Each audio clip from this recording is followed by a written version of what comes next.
Yahweh, Ba'ashem, Yahushai, double honors to the elders and apostles of Jesus who wrote, and likewise elders, Shalakia. All praises to the Most High, Yahweh, Ba'ashem, Yahushai. Lord willing, this video is edifying. Shalakia, man, I'm a bit down in the dumps. Shalakia. This is Ecclesiasticus 10 and 14. The Lord have cast down. No, let me start at 12. This is Ecclesiasticus 10 and 12. The beginning of pride is when one departeth from other one, and his heart is turned away from his maker. For pride is the beginning of sin. And he that have it shall pour out abomination, and therefore the Lord brought upon them strange calamities and overthrew them utterly. The Lord cast down the thrones of proud princes and set up the meek in their stead. The Lord hath plucked up the roots of the proud nations and planted the lowly in their place. The Lord overthrew countries of the heathen and destroyed them to the foundations of the earth. He took some of them away and destroyed them, and have made a memorial to cease from the earth. And we can see this, playing out. Is the scriptures talk about the Lord bringing strange calamities and overthrowing them utterly, right? So this is this is a strange calamity, really. Let me just play this video real quick. Welcome to fucking America, the land of the illusion of freedom. But don't get me wrong, America used to be free. But slowly over time, it's changed. Everything is designed in this country to keep you addicted. Whether it's the drugs these people are taking, or even the food you eat is a drug. Your entertainment's a drug. You're taxed to death. The Boston Tea Party was started over for a less tax rate than what we deal with now.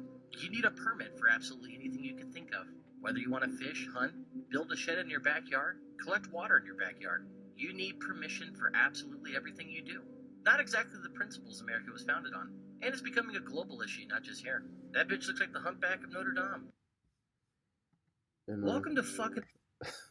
Let me just play the second part. Also, if you do drugs like this, I'd say stop. The system's already here and it's too deep. Talking about it and watching videos and thinking about it will change nothing. Really, unless people were willing to die for their country and do something crazy, nothing would ever happen. But we're not going to do that. We're too divided and against each other. Which is why most people just sit in their house and are hoping and praying for one day for the system to collapse. And even though that would mean some crazy shit happening and people probably dying, you'd finally get a nice fresh breath of freedom. A chance to take your life by your own hands. And that's the only feasible way people think that it's never going to happen, is just watching the world fall apart. But you can bet your ass that it's not going to get any better. It's pretty obvious. Well, he's right about that. Also, if you do drugs... It's not going to get any better. And the only way this is going to get better is through them birth pains, so that the kingdom can be born. Because you can't build anything here. Because the foundation on which these societies were built is a false one. It's not a sturdy foundation. This society was built on clay, pretty much. Let's see. He's talking about the Boston Tea Party. Boston Tea Party. The tax rate. And now, I mean, one of the jobs I had was the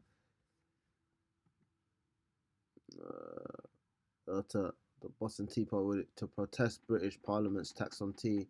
No taxation without representation. The demonstrators boarded the ships and threw the chests of tea into the Boston Harbor. The British government considered the protest an act of treason and responded harshly. So let's find out what the tax rate was, right? Salakia. Well, it don't seem like they want to mention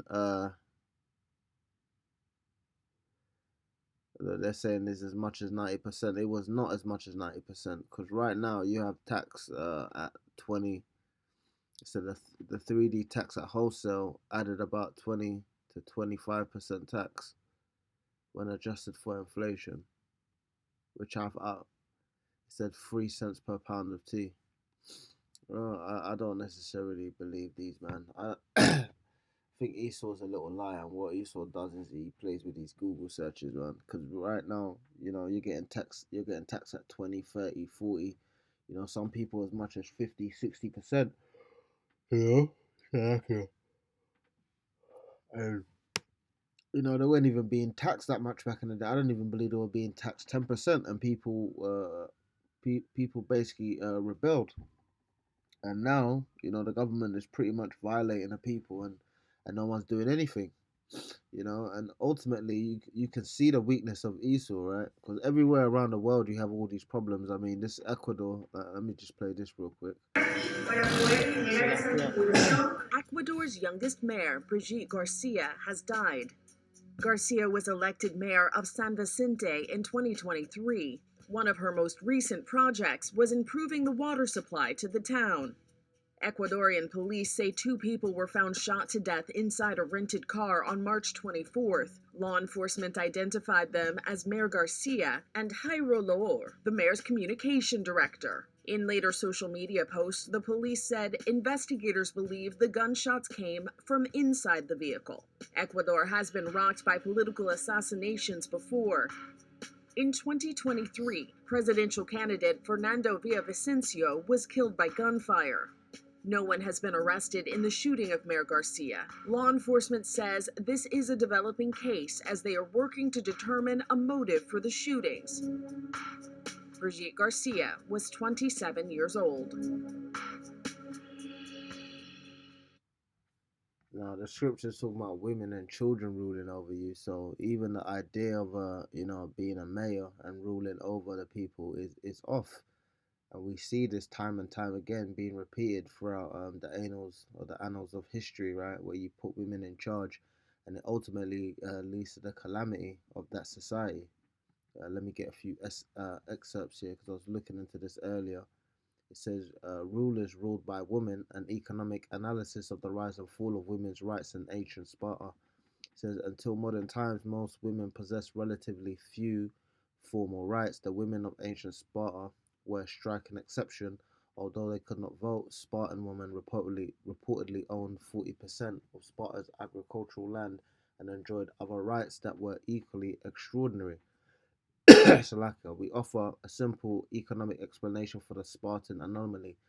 The defining moment for Sparta was its conquest of a neighboring land and people, which fundamentally changed the marginal products of Spartans' men and Spartans' women's labor to exploit the potential gains from a reallocation of labor, specifically to provide the appropriate incentives and a proper human capital formation.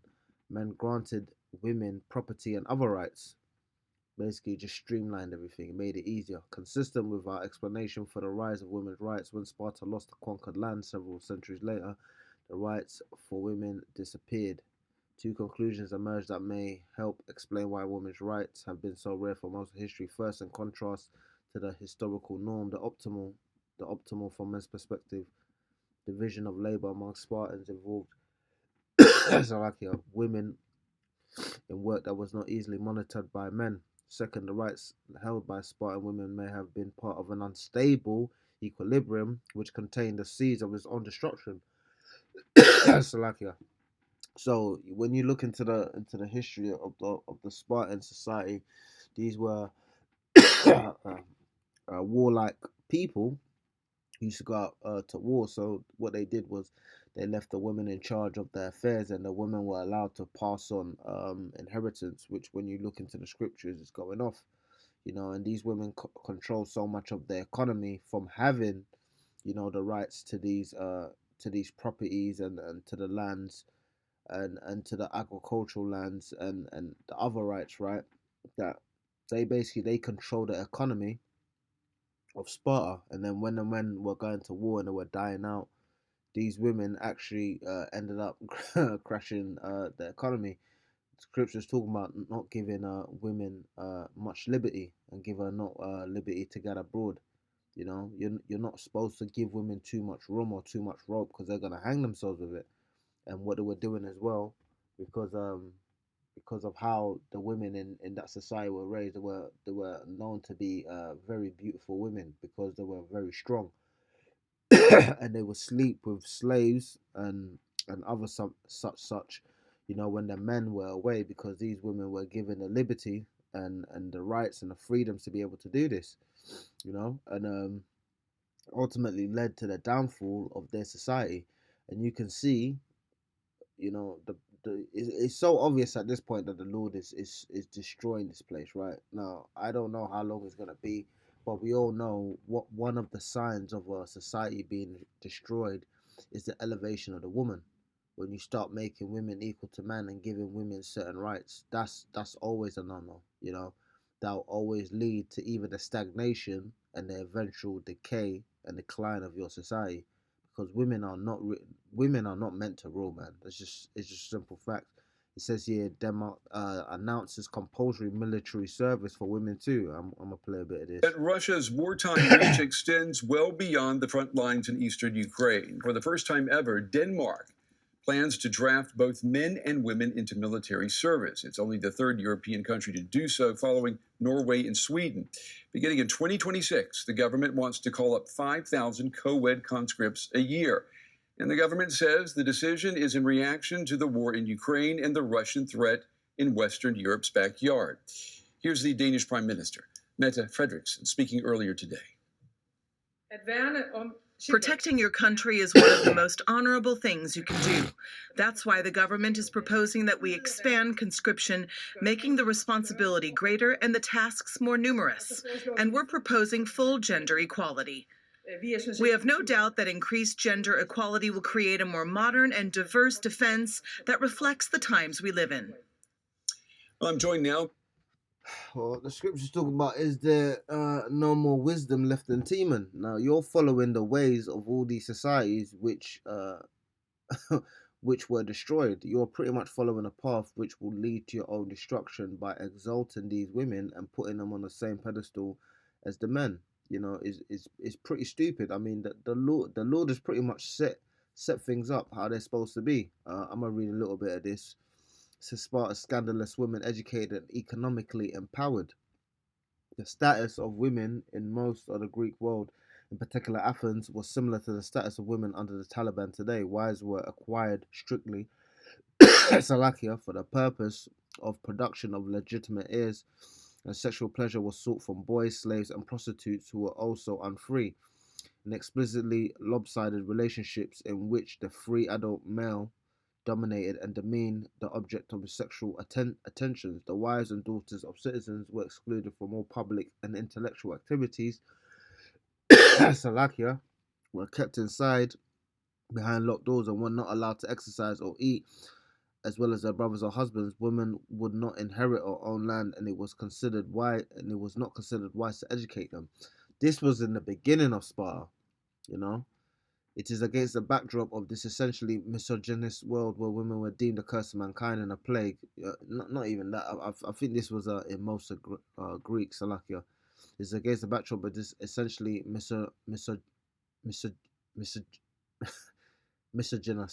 misogynist world where women were deemed a curse of mankind and a plague worse than fire or any viper, that the status of Spartan women must be judged. Spartan women were not as free as modern women. Their primary role in society was that of wives and mothers. Their fathers chose their husbands for them, which was scriptural, and they were honored most for producing sons. Again, that was scriptural, right? Because you're supposed to put yourself away for 7 days for a son and 14 for a daughter. They did not have the right to vote, but then they weren't expected to spend 40 years in the army either. And they could not be elected to public office. Nevertheless, they enjoyed status and rights that were exceptional in ancient Greece and were the scandal of the ancient world. Because they them Spartans pretty much began exalting the women, and it's not off to, it says the glory of a man and his woman, but when you put women on the same level as you're eventually gonna topple yourself, because men have a natural inclination to want to protect women. So when you make them equal to you, you're basically protecting them and then giving them the same rights as you, which really puts them in a superior position, because this person is equal to you, and now you're expected to protect them. I'm just gonna kind of rush through this. I don't want this to go on too much, but yeah, pretty much it says, because Spartans male citizens were required to devote their lives to the military and other forms of public service, Spartans matrons run the estates of their husbands. This meant that Spartan wives controlled the family wealth and in effect the entire Spartan agricultural economy. trade and manufacturing where their hands are the parochial. See, a Spartan citizen was dependent on his wife's efficiency to pay his dues to his dining club and to his son's agog fees. I don't know what agog is. This economic power is in particular sharp contrast to such cities of Athens. You know, let's see. It said, what's more, Spartan women could inherit and transfer wealth. Athenian women, by contrast, were never heiresses or property passed on to the next male kinsman, right? So let's see. In a frequent quote incident, the wife of King Leonidas was asked why Spartan women were the only women in Greece who ruled the husbands. Gorgo replied, because we were the only women who give birth to men. In other words, only men with the self-confidence to accept women as equals were men at all. Now, it's just the fact that women are not equal to men and men are not equal to women. It's just a fact, because equal, I've said this before, equal means exactly the same thing. Right, men and women don't serve the same exact function. So how can they be equal? That doesn't even make sense. That's going into something else. But yeah, it just shows you that these societies, right, they pretty much put themselves in a precarious spot where they've exalted these women, right, and then they're going around starting wars with other groups of people. And you know, it doesn't make any sense. It's like I come to your house, I start an issue with you, and then I come back to my house and I put my wife in charge of my house. When you come to seek revenge for what I've done to you, my woman is gonna be in charge. What do you think's gonna happen? I'm gonna beat her over the head. He's gonna have his way with her, and I'm gonna be in a corner crying, because what kind of man puts his woman in harm's way? Which again goes into scripture talking about, you know, is there no more wisdom in Teman? Because these people are bugged out their minds, man. You've seen this before. They study history. They should know this. Salakia. Let me finish on this scripture. Salakia is not a lot of scriptures. This is Isaiah 65 and 2. I have spread out my hands all day unto a rebellious people, which walketh in a way that was not good after their own thoughts. A people that provoketh me to anger continually to my face, that sacrifices in gardens and burneth incense upon altars of brick, which remain among the graves and lodge in the monuments, which eat swine's flesh and broth of abominable things in their vessels, which say, stand by thyself, come not near me, for I am holier than thou.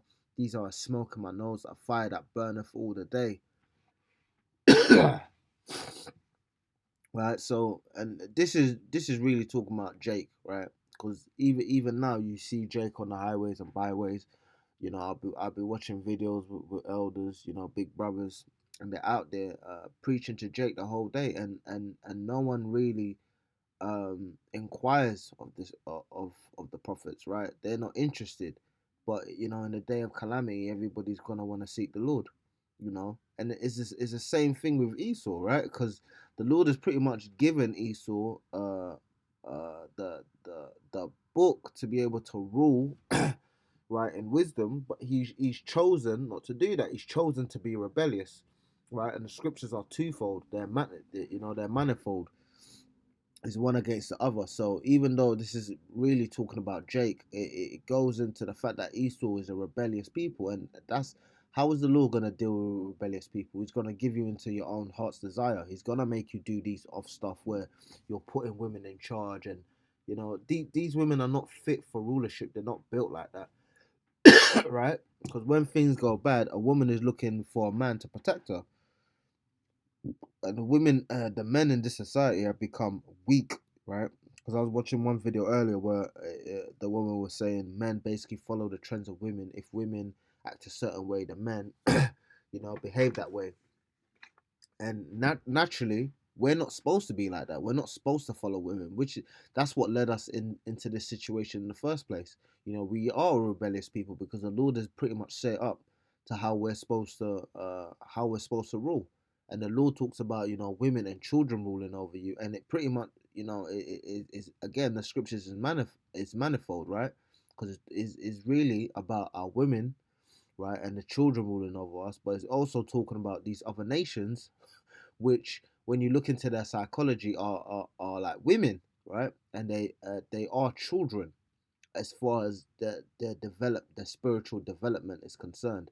They're below Jake, but yet we are subject unto them. We're following the ways of children. You as a parent, you're not gonna follow your child, but this is the state that Jake is in. You're following after women and you're following after children, people who are beneath you, and you think their way is gonna bring you some kind of safety, and it's not, because the Lord has pretty much set up where, we'll say there's nothing new under the sun.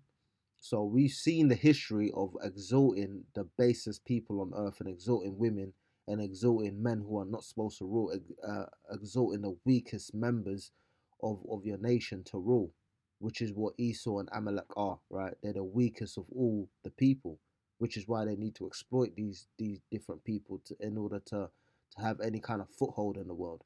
And the Lord has pretty much set them in slippery places, man. And you can see it. This place is through, man. You know, and yeah, just a quick exaltation. I just wanted brothers to just see that this place is done, man. We have to, we have to keep our heads firm, right, and see what's going on, and be strengthened in the fact that Lord willing is not going to be too much longer, because they pretty much set themselves up to follow after every other nation that's been destroyed. We can even watch their economy collapse. They've put they've put their women in positions of power. They're going out and starting wars with different people. That everything that they're doing is pretty much set up for their own destructions. And deep down they know this. You watch that video where the guy is saying, there's nothing you can do about this. So you pretty much have to wait for the end to come for you to have any level of freedom. So people are actually hastening their own destruction. Lord willing, this video was somewhat informative and edifying. All praises to the Most High Yahweh, Ba'ashem Yahweh Shai, double honors to the elders and apostles of Jeremiah who were, and likewise elders. Shalom to the hopeful elect. Shalom.